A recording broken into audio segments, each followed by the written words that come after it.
Good morning, retired investigative journalist Dr. Kemi Olunloyo for Kemi Talks Media. It's Tuesday, the 6th of May, 2025, the latest on VDM. I spoke to an EFCC source anonymously.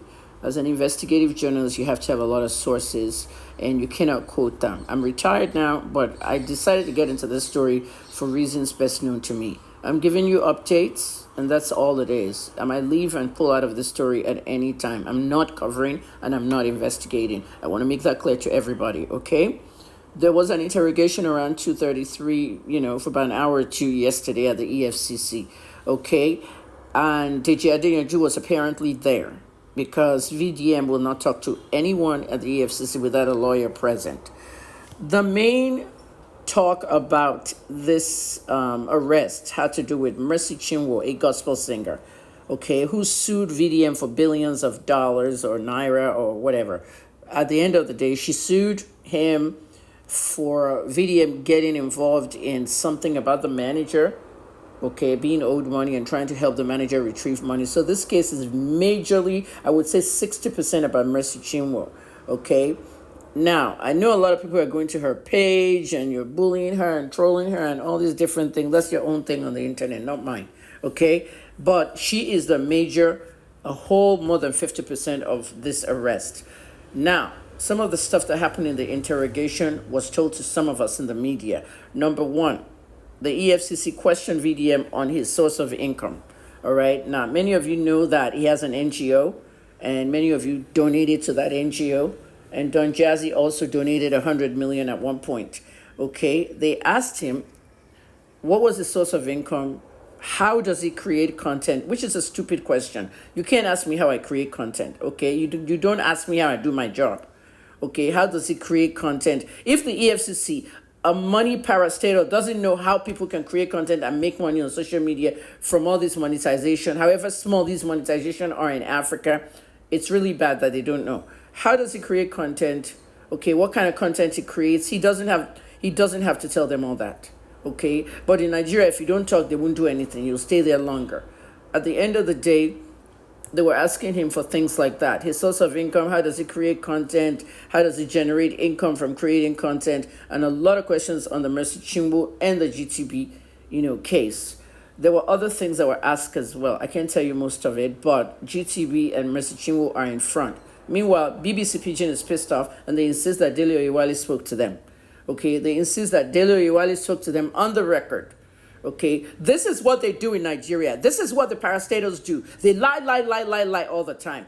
And when they can't lie anymore, they come to people like Kemi Olunloyo's Twitter and tweet under it. Because they know that anything I say, you will believe it. And anything I say is real. So they come and lie under my tweet. Okay, BBC insists that they spoke to them. Dele Oyewale spoke to them.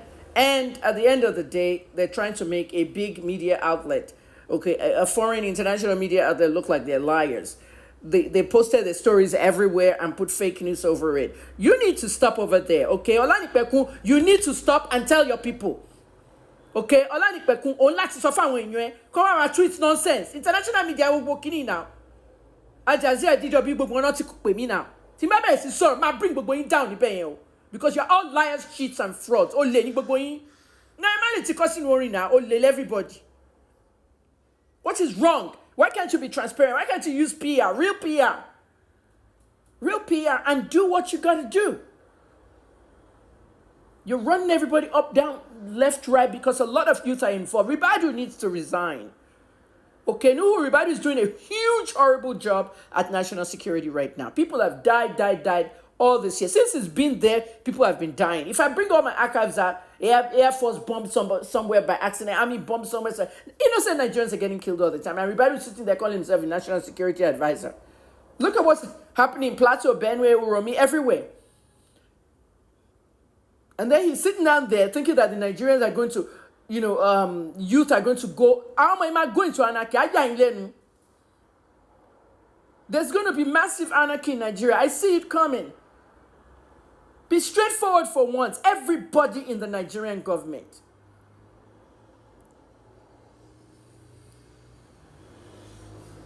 There are no multiple petitions. Then what is this? What is this? Is this not a petition by Mercy Chinwo at least? What about this GT Bank one? Are they asking the EFCC to question VDM over what? Cyber stalking or what? Which one is it? And once saw you went to put a narrative of cybercrime out. Cybercrime is Yahoo. Did he do Yahoo? You're asking for a source of income, but you can't ask the politicians their own source of income. Was it not some people asking for Tinubu's source of income at one time? Have all the governors declared their assets? Some have not. Stop running Nigeria like it's yours. You guys are stupid. My name is Dr. Kemi Olunloyo. You guys are fucking stupid. You will burn that country down before you know it. They will look for all the politicians' children and they will... Don't let me talk. I've said it now. And don't nobody come to me and tell me I'm a prophetess when these things happen. Because I'm not a prophetess. I'm a retired investigative journalist that did the job, put the work in, and still being abused every day. Nonsense. It's Tuesday, May 6, 2025.